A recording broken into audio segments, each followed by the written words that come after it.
जय हिंद, नमस्कार। कैसे हैं आप सब? आई होप आप सभी अच्छे हैं और आप सबों की प्रिपरेशन बहुत अच्छे तरीके से हो रही है।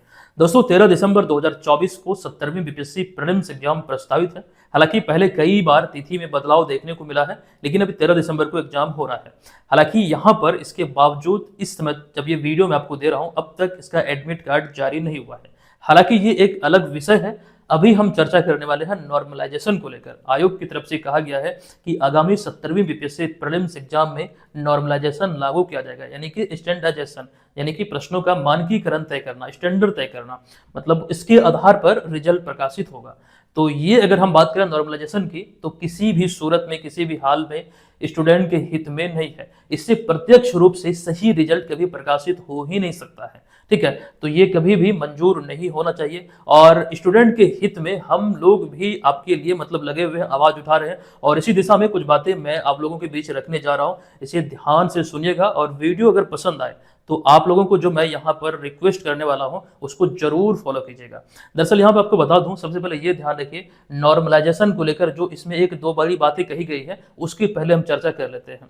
दरअसल एक जो पत्र, जो नोटिस जारी हुआ, उसमें कहा गया है जो क्वेश्चन पेपर होगा वो 3 मतलब प्रश्न पत्र होगा। पहले के समय में, यानी कि अब तक अगर हम बात करें तो एक ही शिफ्ट में और एक ही क्वेश्चन पेपर से एग्जाम होता था। ये प्रक्रिया लंबे समय से चली आ रही है। नॉर्मलाइजेशन किसी भी विद्यार्थी के हित में नहीं है, तभी जाके इतने बड़े पैमाने पर कहें इसका विरोध हो रहा है। देखिए, इससे पहले भी कई बदलाव आयोग में देखने को मिला है। जैसे कि 2-3 बड़े बदलाव की अगर हम बात करें, विकल्प नंबर ई का ले आना, किसी ने इसका विरोध नहीं किया।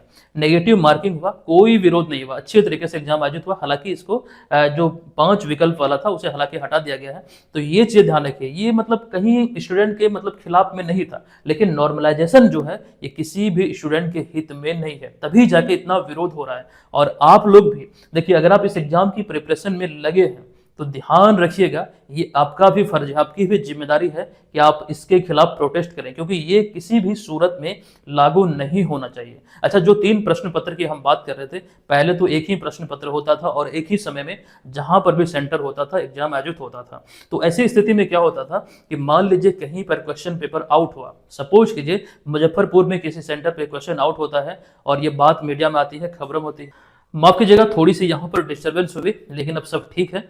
दरअसल हम चर्चा कर रहे थे, सपोज कीजिए मुजफ्फरपुर में किसी सेंटर पर प्रश्न पत्र लीक होता है, यानी कि जो धांधली होती है। तो प्रश्न पत्र लीक का जो मामला है वो प्रकाश में आता है और जांच के बाद आयोग ये फैसला सुनाती है कि एग्जाम दोबारा आयोजित होगा। जब ये बातें विद्यार्थियों के बीच फैलती है तो आक्रोश जो है वो थोड़ा कम हो जाता है, क्योंकि ये उम्मीद रहती है चलो भाई दोबारा एग्जाम लिया जाएगा तो फेयर तरीके से होगा, ये उम्मीद है। ठीक है, तो ऐसे में हालांकि नुकसान यह भी है कि विद्यार्थियों को, अभ्यर्थियों को दोबारा एग्जाम देने जाना पड़ेगा सफर करते हुए। आयोग दोबारा एग्जाम लेगी, बीच में एग्जाम लेने तक 4 से 5 महीने का समय भी निकल जाता है। तो ये कुछ नुकसान, लेकिन बावजूद इसके एक उम्मीद रहती है कि एग्जाम फेयर तरीके से होगी। लेकिन यहाँ पर इसकी अगर हम बात करें, जो बातें अभी निकल कर सामने आ रही है कि 3 प्रश्न पत्र होगा अलग अलग जिलों में, मतलब जो 3 पार्ट में बांटा जाएगा प्रश्न पत्र, वहां उपलब्ध होंगे हरे, नीले, पीले, ऐसे कुछ कुछ रंग है। तो ऐसे में जो एग्जाम माफिया है, जो इस तरह की गतिविधियों में लगे हुए रहते हैं, इस तरह की गतिविधियों में संलग्न होते हैं, तो कुछ लोग इसमें अधिकारी भी शामिल होते हैं। बहुत सारे एग्जाम में आपने देखा होगा कि कुछ अधिकारियों का नाम इसमें जुड़ा रहता है। ठीक है, हालांकि इस पर उतना डिटेल में हम नहीं जाएंगे, लेकिन यहाँ पर आपको ये ध्यान रखना कि बड़े स्तर के लोग बड़ी चोरियों में शामिल होते हैं। ठीक है, तो यहाँ पर होगा क्या कि जो लोग भी सेटिंग कराने वाले होंगे, जिनके लिए करते होंगे, जहां से पैसा लेते हैं, वैसे सभी लोगों का मतलब सेंटर किसी एक जिला में रखने का प्रयास करेंगे और वहां पर एकदम अच्छी तरीके से एग्जाम, मतलब सेंटर को मैनेज करते हुए एग्जाम आयोजित होगा और रिजल्ट प्रकाशित होगा। इससे क्या होगा कि जो दूसरे जिले वाले विद्यार्थी हैं उनके साथ नाइंसाफी होगी। तो बहुत बड़ी यहाँ पर बात है। तो फाइनली बात यही है, किसी भी सूरत में ये नॉर्मलाइजेशन की जो प्रक्रिया है वो बिल्कुल लागू नहीं होनी चाहिए। दिमाग में ये सेट कर लीजिए, ये आपके हित में एकदम नहीं है, बिल्कुल नहीं है। तो इसी के प्रोटेस्ट के लिए आप सभी को 6 दिसंबर को पटना पहुंचना है। हालांकि जो कल लाइव क्लास हुआ था वहां पर भी इसकी चर्चा हमने किया था, आप लोगों से रिक्वेस्ट किया था कि 6 दिसंबर को 10 बजे आप लोग पटना में उपस्थित रहिएगा। जो प्रोटेस्ट होगा वहां पर आपकी संख्या बहुत मैटर करेगी, जो स्टूडेंट एकता है वहां पर दिखनी चाहिए। आप सभी को मालूम होगा, एक बात मैं आपको बता दूं, 67वीं बीपीएससी के समय जब इस प्रकार की बातें कही गई थी नॉर्मलाइजेशन लागू करने की, तो उस समय भी ये फैसले को वापस लेना पड़ा था। फिलहाल वही मामला एकदम हूबहू अब देखने को मिल रहा है। और ये ध्यान रखिए, ये आपके हित में नहीं है, बहुत नुकसान आपका इससे हो सकता है। अधिकारी बनने का सपना को आपका तोड़ सकता है। तो ये आपके हक की लड़ाई है और इस लड़ाई में हम और हमारे जैसे बहुत सारे टीचर पटना पहुंच रहे हैं, मैं भी पहुंच रहा हूं और आप लोग भी 6 दिसंबर को पटना पहुंचे, प्रोटेस्ट में भाग लीजिए। जो भीड़ है वो बहुत मैटर करेगा खास करके। तो आप लोग भीड़ में जरूर मतलब आइए, वहां पर शामिल होइए ताकि लगे कि हाँ ताकत है, स्टूडेंट हजारों की संख्या में प्रोटेस्ट करने यहाँ पर आए हैं। तो जरूर बात है और सरकार तक ये बात पहुंचेगी तो इसको पुनः से मतलब वापस लिया जाएगा। ठीक है, ये चीज यहाँ पर ध्यान रखिए। अच्छा, कुछ दिन पहले यूपीपीएससी वाले एग्जाम में भी इस तरह की बातें निकल कर सामने आई थी, वहां पर भी ये चीज देखने को मिला, वापस लेना पड़ा।